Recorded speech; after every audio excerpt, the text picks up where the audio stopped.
हाँ जी, चैप्टर 1 और 2 हमने कर लिया था, चैप्टर 3 करना है हमने आज। The external environment and challenges.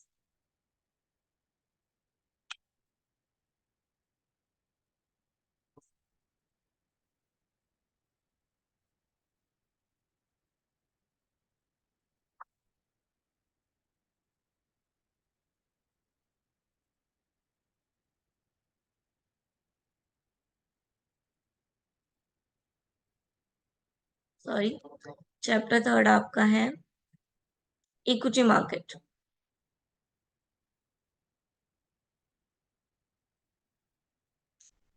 हाँ जी, चैप्टर 3 इक्विटी मार्केट।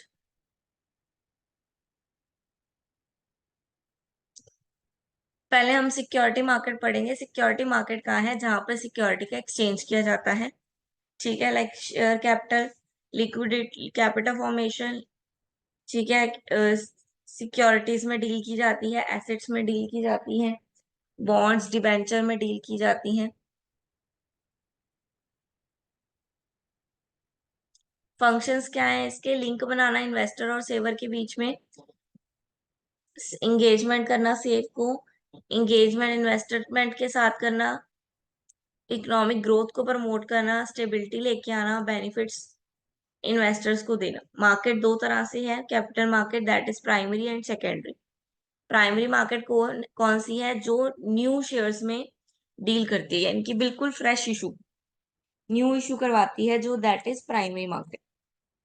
ठीक है, यानी कि जो नई कंपनी आई है वो नया इशू कर रही है कुछ,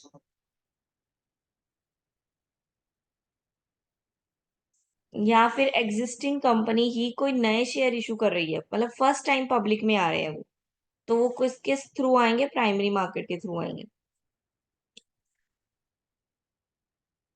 मेन सर्विस फंक्शन क्या है? ऑर्गेनाइजेशन, ऑर्गेनाइज करना, इशू से पहले ऑर्गेनाइज करना कि क्या हमें इशू करना है, टाइप क्या होना चाहिए, प्राइस क्या होएगा। देन अंडर राइटिंग, गारंटी जो होती है वो देखना। देन डिस्ट्रीब्यूट, किसको डिस्ट्रीब्यूट करना है? शेयर होल्डर्स को करना है, न्यू पब्लिक को करना है, किसको करना है? ये कैसे कैसे इशू हो सकते हैं? तीन तरीके से, public, right and private.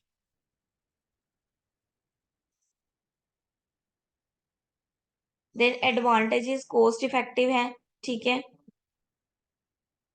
Manipulation के चांस कम है, प्राइस मतलब ऊपर नीचे करने के चांस कम है, सबके लिए सेम प्राइस रहेगा। कैपिटल राइज करने का अच्छा तरीका है, कैपिटल बढ़ाने का। अदर डेरिवेटिव्स, अदर डाइवर्सिफिकेशंस, यानी कि इन्वेस्टर रिस्क, ये सब इन चीजों का भी ध्यान रखता है। डिसएडवांटेजेस क्या है?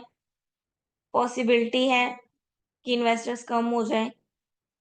हिस्टोरिकल ट्रेड डाटा जो है वो नहीं मिलता इसमें, क्योंकि नए शेयर हैं। फिक्स्ड नॉर्म्स होते हैं, फिक्स्ड नॉर्म्स नहीं होते कोई, क्योंकि नया लेके आए हो ना अभी आप, तो अब अभी इतने सारे रूल्स एकदम से नहीं बना पाते हो। अभी आप नया चेक करोगे कि फर्स्ट टाइम में क्या हुआ, देन आप रूल बना पाओगे। Then secondary market, secondary market क्या है? वो इस सिक्योरिटी में डील करती है जो ऑलरेडी मार्केट में एग्जिस्टिंग है। ठीक है, जो शेयर ऑलरेडी मार्केट में एग्जिस्टिंग है उन्हीं को ही बाय एंड सेल करती है। पार्टिसिपेंट्स कौन होते हैं? कौन स्टॉक मार्केट में डील करते हैं? Investors, companies, stock exchange, regulators, financial intermediaries. Then new issue market, new issue यानी कि primary market, set up with the help of industry to raise the fund by issuing different type of security. This set consists of type of security available, financial institute and regulate framework. Features क्या है new issue के?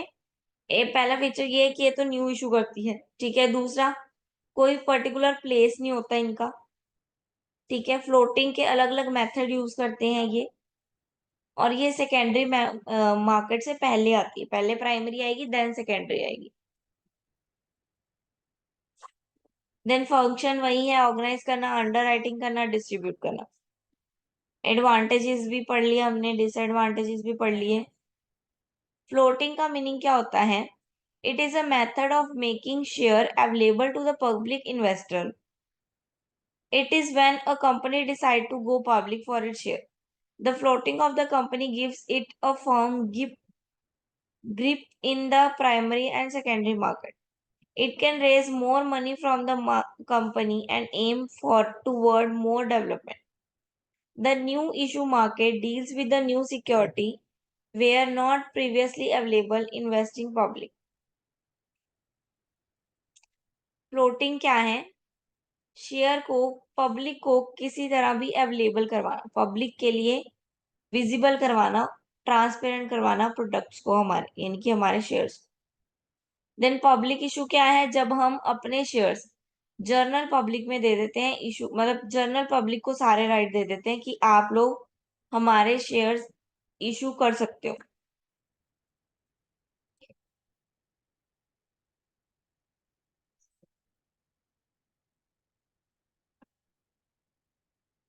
Then process आ गई initial public issue की।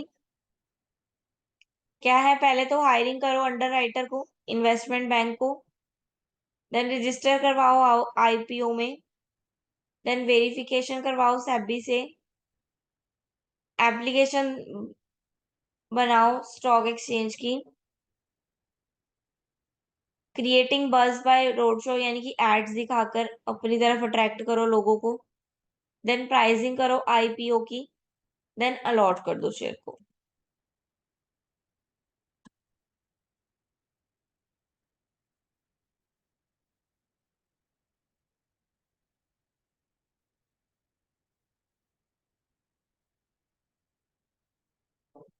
Then right issue क्या है? जो अपने existing share holders को इशू किए जाते हैं, दैट इज राइट इशू। हमारे ऑलरेडी शेयर होल्डर्स हैं हमारी कंपनी के, उन्हीं को ही हम नए शेयर्स जो हैं वो सोल्ड कर रहे हैं, या और शेयर्स हैं एग्जिस्टिंग पार्टनर्स को ही दे रहे हैं, दैट इज राइट इशू। ऐसा हम क्यों करते हैं? ये हम अपना प्रॉफिट बचाने के लिए, हम अपने प्रॉफिट को रिटेन करके रखना चाहते हैं, तो हम क्या करते हैं, हम उनको बोल देते हैं कि आप इस साल प्रॉफिट मत लो हमसे, इस साल आप क्या ले लो, और शेयर ले लो, जितनी प्रॉफिट की अमाउंट है उतने आप हमसे शेयर ले लो। फिर नेक्स्ट टाइम आपको क्या होगा, जो तो आपके पास पहले शेयर थे वो, और जो आपके पास न्यू शेयर है वो, सब पे आपको प्रॉफिट मिलेगा।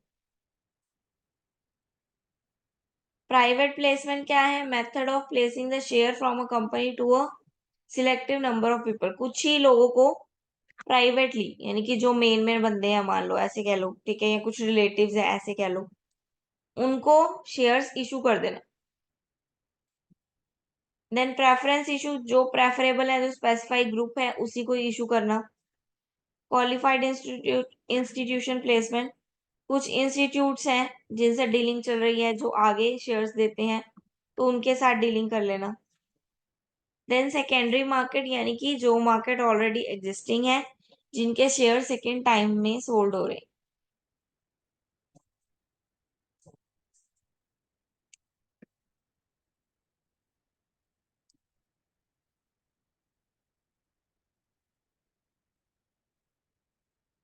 हाँ जी, इसके कंपोनेंट्स क्या हैं? Cash and equity market share debentures में डील करते हैं।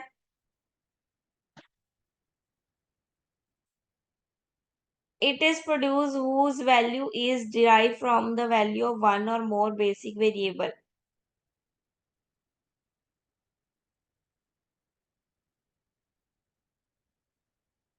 Then corporate bond market, corporate bond market क्या होगी? जो कॉर्पोरेट बॉन्ड इशू करते हैं। फॉरेक्स मार्केट, जो फॉरेन एक्सचेंज करते हैं करेंसीज में। देन कॉमोडिटी, जो गोल्ड सिल्वर में ट्रेड करते हैं।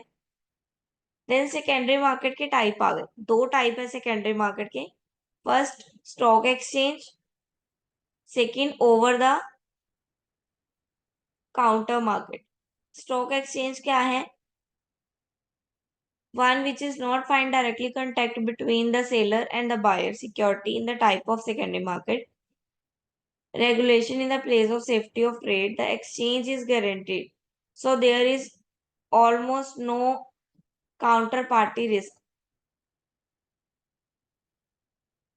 Exchange is relatively high trade. ठीक है, यानी कि बाय सेल नहीं मिल रहा था, तो हमने क्या किया, एक ट्रेड में लिस्टिंग करवा दिया जहां से हम अपनी सिक्योरिटी को बाय एंड सेल कर रहे हैं, जिसमें रिस्क भी कम है। Then over the counter trade क्या है, जब हम अपने आप से कर रहे हैं, किसी को बीच में मीडियोकर नहीं ला रहे, मिडल मैन नहीं ला रहे, खुद ही कर रहे हैं, तो डिफरेंट सेलर्स को डिफरेंट डिफरेंट प्राइसेस पे करते हैं हम।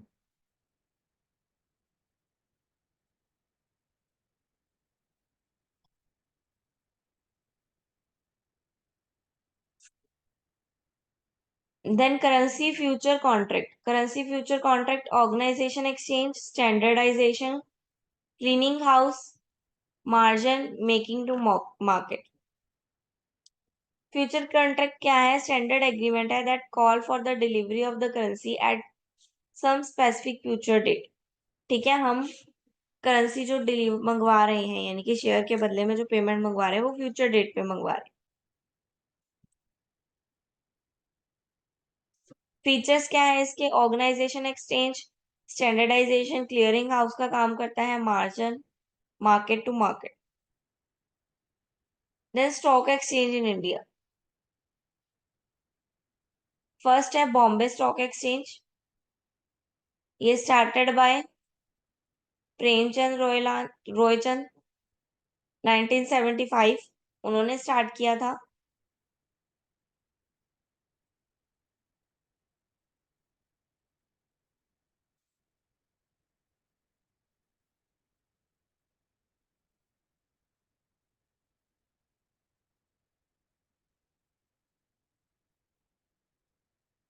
A decade later, the मैंने broker इसमें moves 50 their। लिस्टेड कंपनी आती है। हाँ जी।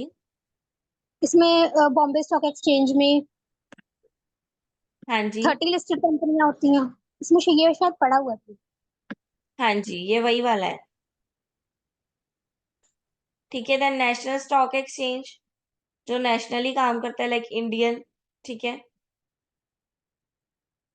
ये भी पड़ा हुआ है। इसमें 50 हाँ, इसमें 50 कंपनी और आती है, निफ्टी फिफ्टी है इंडेक्स ना। होता है। और हाँ, 50 इंडेक्स ठीक है। और उसका देन हाँ जी। Then understanding trade and settlement procedure. Procedure क्या है इसका, ट्रेडिंग, क्लियरिंग एंड सेटलमेंट, तीन तरीके से चलता है। फर्स्ट ट्रेडिंग आएगा, ट्रेडिंग में क्या करेगा, इन्वेस्टर्स आएंगे, वो कुछ स्टेप्स परफॉर्म करेंगे, यानी कि ट्रेड करेंगे। पहले तो वो सिलेक्ट करेंगे ब्रोकर को, कहाँ से ट्रेड करना है।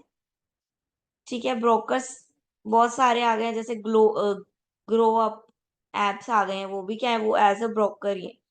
पेटीएम पे भी होता है ट्रेड, वो सब क्या है, वो एज अ ब्रोकर है। Then broker enter in the broker client agreement, वो दोनों एग्रीमेंट पे आएंगे, यानी कि ब्रोकर उनको शेयर्स प्रोवाइड करवाएगा, तो क्लाइंट भी तो उनको पेमेंट देगा ना कुछ, तो उन दोनों के बीच में एग्रीमेंट होएगा। देन असेंशियल अकाउंट बनाया जाएगा। ठीक है, हम जब भी ट्रेड करते हैं तो हमारे अकाउंट पे नहीं ट्रेड हो सकता, ट्रेड के लिए हमें अलग से डिपॉजिटरी अकाउंट खोलना पड़ता है। ठीक है, वो क्रिएट किया जाएगा।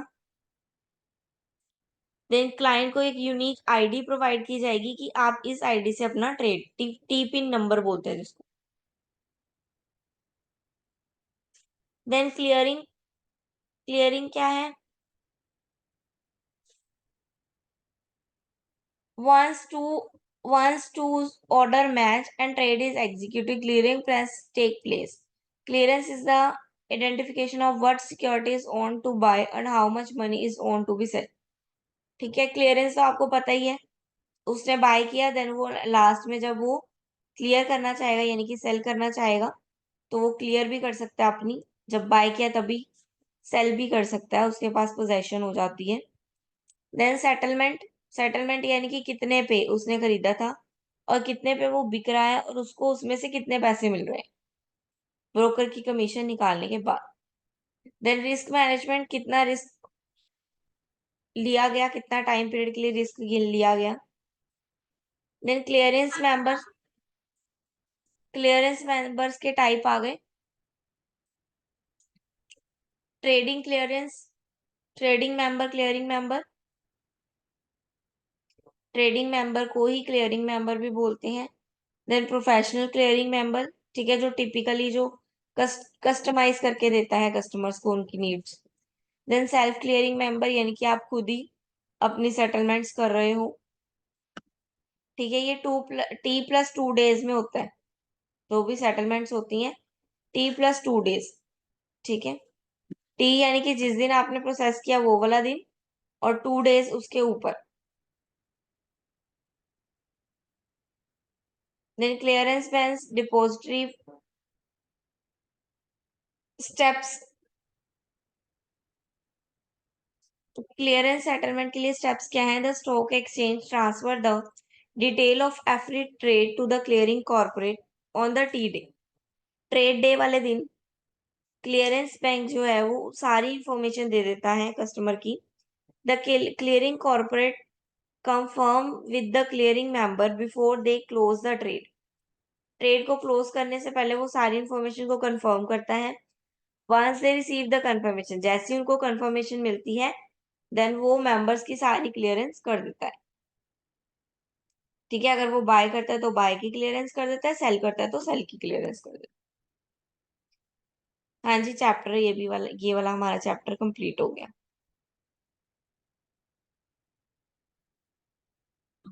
चैप्टर थर्ड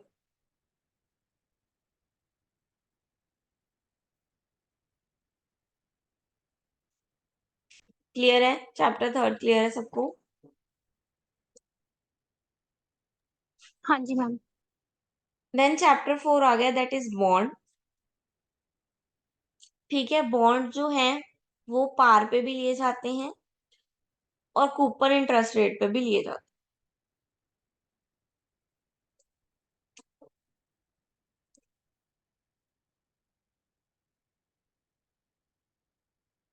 पार यानी कि प्रीमियम, यानी कि जो अमाउंट है उससे थोड़ा ज्यादा पे करके हम बॉन्ड्स ले रहे हैं। बॉन्ड्स मोस्टली गवर्नमेंट इशू करती है, इसलिए ये सबसे सिक्योर्ड होते हैं। देन कूपन इंटरेस्ट रेट क्या है?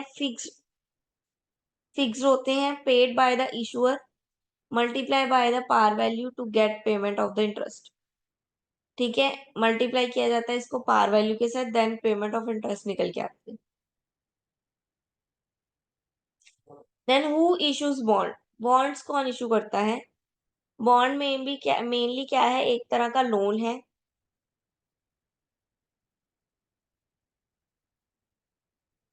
ठीक है, सबसे पहले तो गवर्नमेंट भी करती है और कॉर्पोरेट कमोडिटीज भी क्या करती हैं, बॉन्ड का यूज करती हैं मनी को बोरो करने के लिए।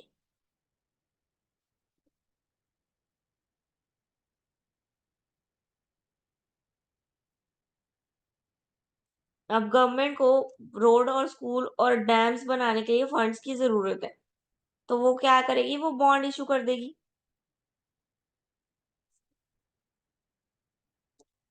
Then bond versus stocks.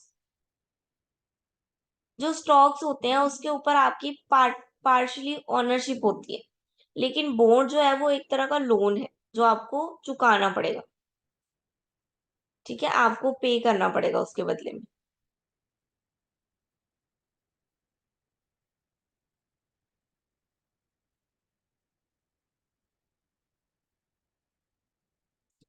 ठीक है, तो बॉन्ड क्या हुए हमारी इक्विटी में आ गया, पार्ट इक्विटी का पार्ट हो गया। सॉरी, शेयर्स जो जो हुए वो हमारी इक्विटी का पार्ट हो गया, और जो बॉन्ड हुए वो हमारे क्रेडिटर्स हो गए। Then types of bond. Bond कितनी तरह के होते हैं? फर्स्ट आ गया गवर्नमेंट बॉन्ड, जो गवर्नमेंट द्वारा इशू किए जाते हैं, गवर्नमेंट सपोर्ट करती है। देन कॉर्पोरेट बॉन्ड, जो कंपनीज द्वारा इशू किए जाते हैं। कॉर्पोरेट बॉन्ड भी आगे दो तरह से होते हैं, plain, then fixed interest over life.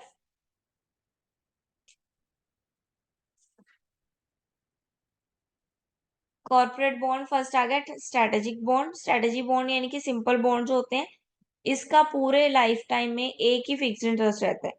यानी कि अगर बॉन्ड पे 10% लगा है तो वो 10% ही रहेगा, चाहे कितने मर्जी सालों के लिए हो। जीरो कूपन बॉन्ड क्या है? इन पे कोई भी इंटरेस्ट चार्ज नहीं होएगा, बल्कि ये इशू जो होंगे वो डिस्काउंट पे होंगे। फ्लोटिंग रेट यानी कि ये रेट जो है वो फ्लोट करता रहेगा, टाइम के हिसाब से जो रेट है वो बदलते रहेंगे। ठीक है, आज 10% लगा है, कल 12% लग जाएगा। देन कन्वर्टेबल बॉन्ड यानी कि जिनको हम कन्वर्ट करवा सकते हैं अपनी एसेट्स में। देन कॉमोडिटी लिंक्ड बॉन्ड यानी कि जो गुड्स और गोल्ड में डीलिंग करें। देन परपेचुअल, ये कौन से हैं जिसका कोई मैच्योरिटी डेट नहीं होती। ठीक है, आप इंटरेस्ट इंजॉय करो, कोई मैच्योरिटी डेट नहीं है, लास्ट डेट नहीं है। सबऑर्डिनेट, सबऑर्डिनेट यानी कि लेस प्रायोरिटी दी जाती है जिनको अदर बॉन्ड से, that is subordinary. Then barrier bond, bearer, bearer bond क्या है, इस पे किसी का नेम नहीं लिखा होता, जिसके हाथ में ये बॉन्ड होएगा उसी को ही अमाउंट दे दी जाएगी। वार बॉन्ड, वार बॉन्ड क्या है, गवर्नमेंट द्वारा इशू किया जाता है केस ऑफ वॉर, वॉर के टाइम पे। सीरियल बॉन्ड, सीरियल बॉन्ड क्या है, over a period of time इसकी इंस्टॉलमेंट पे करनी पड़ती है। देन क्लाइमेट बॉन्ड यानी कि ये भी गवर्नमेंट द्वारा इशू किया जाता है क्लाइमेट के कंडीशंस को देखकर। Then bond pricing, bond pricing is equal to the present value of expected cash flow from it. जितनी आप वैल्यू से एक्सपेक्ट करते हो उतनी ही वैल्यू आपको इस पे देखने को मिलती है।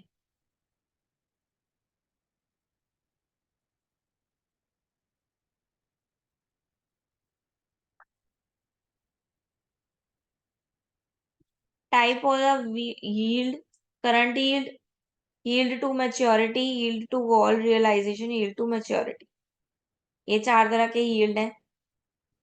Risk in the bond, bond में risk, seasonal investors know the importance of diversification, create a portfolio that makes asset, stock, currency, and bonds. The best way to return, they are considered a reliable investment tool. ठीक है, risk तो होता ही है देखो bond में। ठीक है, लेकिन हम इस रिस्क को कम करने के लिए क्या करते हैं, पोर्टफोलियो मैनेजमेंट करते हैं। लाइक अलग अलग जगह में पैसे इन्वेस्ट करते हैं ताकि जो ये बॉन्ड्स हैं उसकी पेमेंट हम कर सकें टाइमली।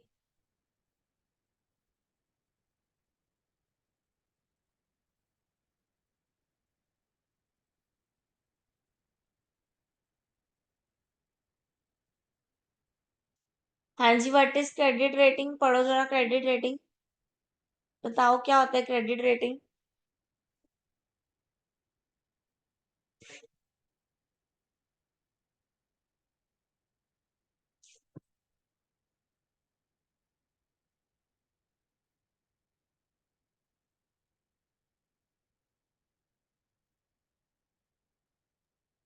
मैम ये एजेंसीज जो होती है क्रेडिट रेटिंग एजेंसीज ये देती हैं शायद रेटिंग्स बिजनेस को, और बिजनेस को देती हैं बेसिकली, नहीं कि मतलब किस तरह से वो रिस्क मैनेज करे और कितना उनको फाइनेंशियल रिस्क है, उस हिसाब से हाँ जी, उन्हें रेटिंग देती है। हाँ जी, ये रेटिंग कंपनीज होती हैं, ये रेटिंग देती हैं कि आपने जो लोन लिया, आप उस लोन को चुकाने में जितना ज्यादा टाइम लोगे उतना ही आपकी क्रेडिट रेटिंग क्या होगी, नीचे जाती जाएगी। ठीक है, मतलब कि आप क्रेडिट कितने अच्छे से मैनेज कर पा रहे हो उसमें आपको रेटिंग देती हैं। तो ये हाईएस्ट सेफ्टी रेटिंग क्या होती है, ए, ट्रिपल ए होता है highest rating, highest safety. Then high safety, फिर adequate safety, low safety, inadequate, high risk, sustainable risk, in default.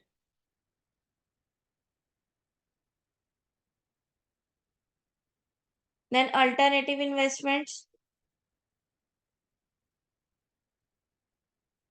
alternative investment are those that are not part of traditional investment, such as publicly traded stock, bond, paying a fixed interest rate over a specific period of time, cash equivalent such as cash deposit, easily converted into cash and cash itself. Alternative assets such as real estate, private equity, private debt are less frequently traded and can be more complex to invest in this trade. ठीक है, alternative investments क्या है कि कुछ investment है जो easily cash में convertible है। और कुछ इन्वेस्टमेंट है जो इजीली कैश में कन्वर्टेबल नहीं है। फॉर एग्जाम्पल रियल इस्टेट, आपने घर खरीदा, घर को आप इजीली कैश में कन्वर्ट नहीं करवा सकते हो जितना इजी आप गोल्ड को कन्वर्ट करवा सकते हो। ठीक है, लेकिन है वो भी इन्वेस्टमेंट है, ये भी इन्वेस्टमेंट। तो जो घर बोलेंगे उसको हम बोलेंगे अल्टरनेटिव इन्वेस्टमेंट है ये हमारे। ठीक है, मतलब इसको हम लॉन्ग टर्म के लिए लेके चलते हैं। ठीक है ना, long period.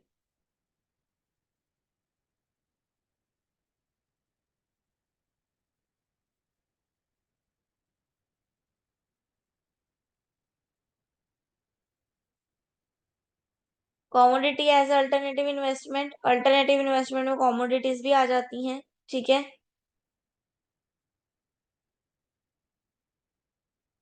Reason investment in commodities, inflation के अगेंस्ट हेज किया जा सकता है, स्टॉक मार्केट के वोलेटिलिटी के अगेंस्ट, हाई रिटर्न मिलता है, लिक्विडिटी रेट अच्छा होता है इसका। देन ये कैटेगरी आ गई। Then alternative and traditional, liquidity low होती है अल्टरनेटिव में, लेकिन ट्रेडिशन में हाई होती है। रेगुलेटेड, ये जो अल्टरनेटिव होती है वो नॉन रेगुलेटेड होती है, लेकिन जो स्टॉक्स बॉन्ड्स ये सब होते हैं ये वेल रेगुलेटेड होते हैं। इन्वेस्टर्स, इसमें कोई भी वेल्थी मैन, ठीक है, कोई भी वेल्थी पर्सन, आपने देखा होगा प्लॉट्स बन रहे हैं, फ्लैट्स बन रहे हैं, वो सब क्या है, वो अल्टरनेटिव इन्वेस्टमेंट्स का पार्ट है। ठीक है, लेकिन इसमें हर काइंड के इन्वेस्टर्स आ सकते हैं। इसमें लेस वोलाटिलिटी होती है, इसमें हाई होती है। इसमें एग्जाम्पल क्या हो गया, एसिड्स हो गए। इसमें एग्जाम्पल हो गए स्टॉक हो गया, बॉन्ड हो गया।